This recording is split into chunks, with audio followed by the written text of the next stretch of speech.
एकनाथ शिंदेला मुख्यमंत्री होण्यासाठी घाई गडबड झाली आहे। त्यासाठी एकनाथ शिंदे वेळोवेळी राज्य सरकार अस्थिर करायचं, राज्यामध्ये दहशत निर्माण करायची, राज्यामध्ये ओबीसी मराठा सातत्याने वाद निर्माण ठेवायचा। प्रताप सरनाईक सारखे मंत्री अनेक वेळा येऊन जरांगेला भेटताना आणि जरांगेचं तिथून पुढे आंदोलन सुरू होतं। हे म्हणजे एकनाथ शिंदेच्या ताकदीवर चाललेलं आंदोलन आहे।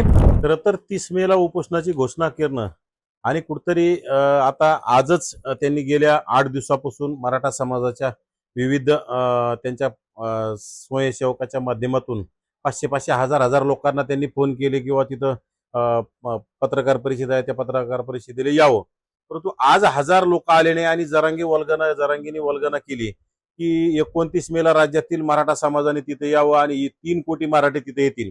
खरं तर किती खोटं बोलायचं आणि राज्यात खरं तर 3 कोटी मराठा समाज आहे का हे सुद्धा आपण राज्यात 13 कोटी टोटल समाज असताना त्यामध्ये मग ओबीसी एससी एसटी मुस्लिम सगळ्या समाज त्यामध्ये येतो आणि त्याच्यापैकी जर एकटा 3% 5 कधी काही म्हणतो ते कधी 3 कोटी म्हणतो, कधी 6 कोटी म्हणतो, कधी 5 कोटी म्हणतो, कधी 7 कोटी म्हणतो, म्हणजे किती बिंडोक असणारा नेता, किती बिंडोक असणारा आंदोलन याचं हे उत्तम उदाहरण मानावं लागेल। आणि राहिला विषय आज बोलताना जरांगी बोलून गेला की तिथं कुठं ओबीसी आमचा मित्र असू शकत नाही, यांनी 80% जागा खाल्ल्या। त्या मानसिकतेच्या माणसाला मला सांगायचंय 80% जागा कोणत्या ओबीसीनं खाल्ल्या?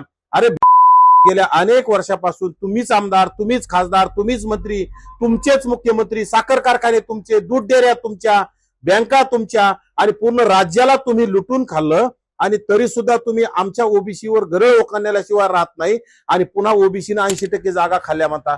अरे ओबीसी ज्या पदावर गेले ते गुणवत्तेनुसार गेले, तुमच्यासारख्या कुठेतरी घुसखोरी करून ओबीसी समाज कधी गेलेला नाही। ओबीसी समाजाने शिक्षण असेल, नोकऱ्यात असेल, ज्या ज्या जागा मिळवल्या त्या क्वालिटीनुसार आणि गुणवत्तेनुसार मिळवल्या। आपल्याला फक्त ओबीसीचं राजकीय अस्तित्व संपवण्यासाठी चाललेला हा खटाटोप आहे आणि विशेषतः हे आंदोलन तत्कालीन मुख्यमंत्री आणि आता राज्याचे उपमुख्यमंत्री असणारे एकनाथ शिंदेच्या आदेशानं, शरद पवारांच्या आदेशानं, कारण एकनाथ शिंदेचे अनेक मंत्री जरांगेला येऊन भेटतात आणि त्याच्यानंतरच हा 5वी नापास जरांग्या आंदोलनाची भूमिका घेतो, आंदोलन सुरू करण्याची वल्गना करतो, आंदोलनाची तारीख देतो आणि जर मंत्री नाही भेटलं तर मेल्यासारखा पडून राहतो, कारण की त्याला रसद देण्याचं काम, चावी देण्याचं काम तत्कालीन मुख्यमंत्री आणि राज्याचे सध्याचे उपमुख्यमंत्री असणारे एकनाथ शिंदेकडून होतं। एकनाथ शिंदेला मुख्यमंत्री होण्यासाठी घाई गडबड झाली आहे। त्यासाठी एकनाथ शिंदे वेळोवेळी राज्य सरकार अस्थिर करायचं, राज्यामध्ये दहशत निर्माण करायची, राज्यामध्ये ओबीसी मराठा सातत्याने वाद निर्माण ठेवायचा आणि मराठा समाज आपल्या बाजूने कसा येईल यामध्ये मग ओबीसीचं ज्या 18 पगड जातीतील 12 बलुतेदार 18 आलुतेदार ह्या समाजानं गेल्या अनेक वर्षापासून अन्याय सहन केलाय, या समाजाची मान कापून घेण्याचं काम, या समाजावर पुन्हा अन्याय करण्याचं काम एकनाथ शिंदेच्या माध्यमातून होतोय। राहिला सायला शरद पवार गटाचे खासदार, शरद पवार गटाचे आमदार आणि काही अजितदादा गटाचे सुद्धा आमदार याला रसद देऊन ताकद निर्माण करण्याचं काम करताय, ते अत्यंत चुकीचं आहे। ओबीसी समाजानं जागं झालं पाहिजे।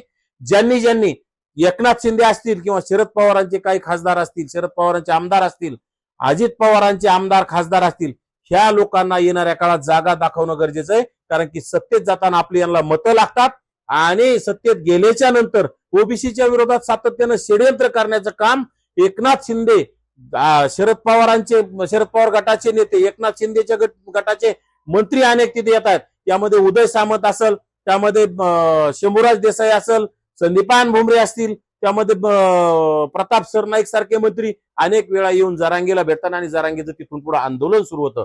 हे म्हणजे एकनाथ शिंदेच्या ताकदीवर चाललेलं आंदोलन आहे। जरांगेला गरीब मराठ्यांचं काही घेणं देणं नाही, स्वतःचं उपोषण करायचं, ओबीसींचं ओरबाडून घ्यायचं आणि ओबीसींच्या बाबतीत फक्त खोटं बोलायचं